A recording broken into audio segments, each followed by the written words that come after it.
أسلمت روحي للإله بالقرآن برحمه تحلو الحياة شوقا إلى المولى أتاي أسلمت روحي للإله كان المدى أشواك حتى كسه الندى والقلب قد أرضاك يا رب حين اهتدى يا رب حين اهتدى.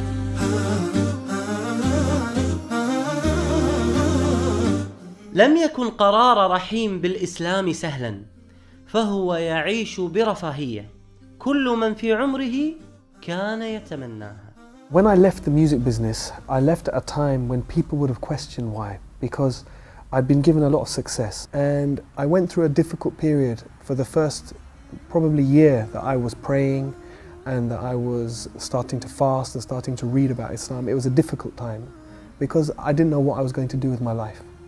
أكبر تحدي واجه رحيم هو رفض أمة لدخول الإسلام، حيث أنها كانت تعتبر كل من يعتنق الديانات منافقاً وخاصة المسلم.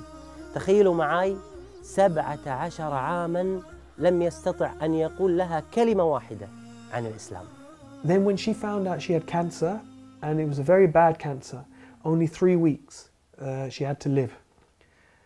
For the first time, her heart softened towards Islam, just a little bit. But it was, wallahi, it was a miracle, because it was step by step by step. But the key thing, one of the key things, was she called me one day when she was very close to dying. She called me and she said, look, I don't want to be buried. I want to be cremated. So I said to her, no problem. But I said, tell me this, if you're cremated, who's going to do it? She stopped, she said to me, well, what's the alternative?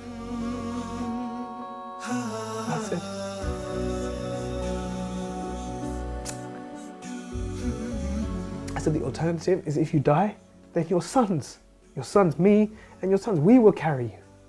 No one else will see you. And we will take you to a place, and your daughter and your daughter-in-laws, they will wash you, and they will prepare you, and they will wrap you in a simple white cloth. And no one will see you. And in one day, we will bury you in the ground, with no coffin, with no fuss, very, very simple. She said to me, that's what I want. She said, that's what I want. But now I had a problem. She's not Muslim. So she phoned my brother and sister and she said, I want a Muslim burial. I would just try very slowly to give her small bits of dawah. If there is a creator, do you think maybe he sent messengers? Do you think maybe he sent people as guides? And one day she said, yes, I believe that. So Sheikh, for me, I was happy. For me, I was happy. She believes in a creator, she believes in messengers. I thought, inshallah, I have an excuse. I can make dua for her. I can say to the imam, inshallah, we bury her as Muslim. But my son, he was then 14 years old. He said, it's not enough. He said, it's not enough. He said, she has to say Shahada. So I was scared, because I thought if he tries to make her say Shahada, then she will say, no, I don't want to say this. And then I have a problem. He said, don't worry, Abba, don't worry. I will talk to her. So he went up to her bedroom. He said, and I was downstairs for like 1 hour. And I was walking around, oh my God, what's happening? Did she say yes? Did she say no? And he came down. He said, easy. He said, no problem. I said, what? He said, she gave Shahada. I said, properly in Arabic. He said, yes, Arabic fully, no problem. And maybe 2-3 days later, she died. Oh. Alhamdulillah. سبحان الله يعني وأن الله يهدي من يريد. كم عشت والتفريط عادة ما ذقت في الدنيا سعادة حتى اهتديت إلى العبادة يا راحتي لما اهتديت. I had no plans to go for Hajj that year because there were too many difficulties in the family after my mother died unexpectedly like that. But then Islam Channel called me, and actually their plan was not to take me. They asked me to go and I said, I can't go this year. I've got too many difficulties with the family. Then at the last minute, when there was only a few days to go before Hajj, they approached me. They said, look, we've had some complications. We need you to come as a presenter this year. I said, I'm going to make Hajj for my mother. So within just 3 months of her dying, mashallah, I was able to go and I was able to make Hajj for my mother, and alhamdulillah share that with millions of people around the world. And so many people called, because she died in Ramadan, and I was doing TV work at that time. Allahu Akbar. People from around the world called and gave sadaqah in her name. Someone built a masjid in her name. So many orphans sponsored in her name. So Allah is Ar-Rahman. Allah is Ar-Rahman.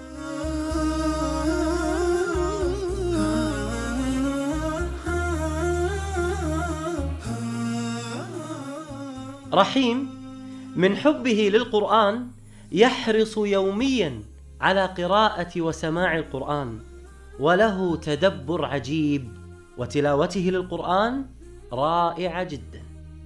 Saad al-Ghamidi, Sheikh, was the first one who I heard, and I thought, subhanAllah, this is so beautiful.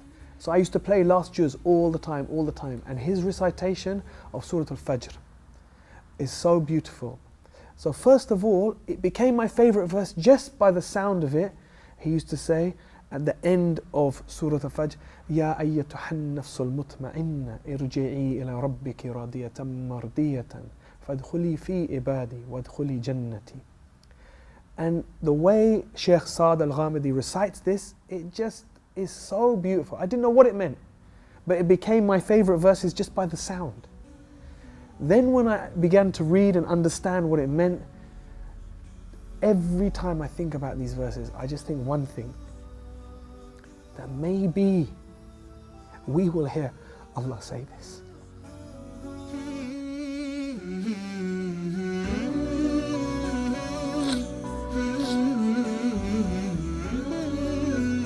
That Allah will allow some of us to hear these words, and we will hear these words enter.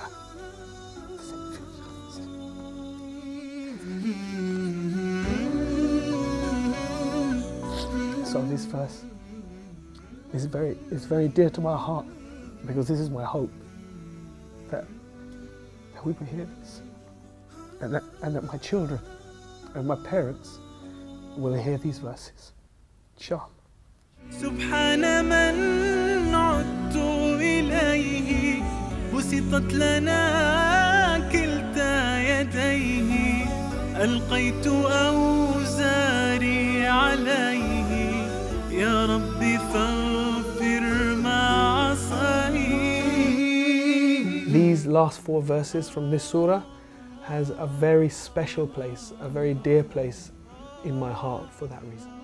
انشغل رحيم في الفترة الأخيرة بالإعلام، وحرص بشكل كبير على أن يكون له دور في الدعوة من خلال وسائل الإعلام المختلفة، فهو الآن مقدم برنامج مشهور في قناة اسلام شانل التي زرناها مع فريق العمل.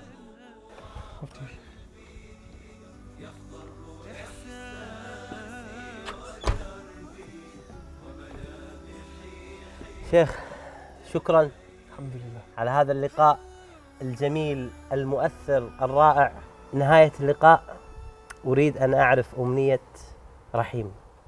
ماذا يتمنى أخونا رحيم بعد هذا اللقاء الجميل؟ Subhanallah. You know, from the work that I've done, alhamdulillah, Allah has blessed me to have the opportunity to do a lot of privileged work. But the most amazing work we did was definitely broadcasting the Hajj.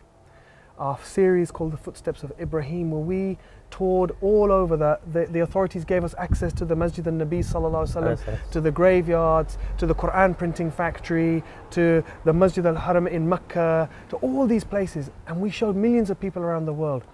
And the response was amazing, but it was all in English. And if we could take this to other languages, so everyone could see this, inshallah, this would be amazing. بإذن الله. موقع نون القرآني إن شاء الله. يقوم بترجمة هذا البرنامج بإذن الله عز وجل، ويكون داعما لك في هذه الدعوة. هذا الموقع القرآني المتخصص في القراءات، إن شاء الله. موقع نون بإذن الله عز وجل. جزاك الله خير. شكرا، الله يبارك يلا. فيك.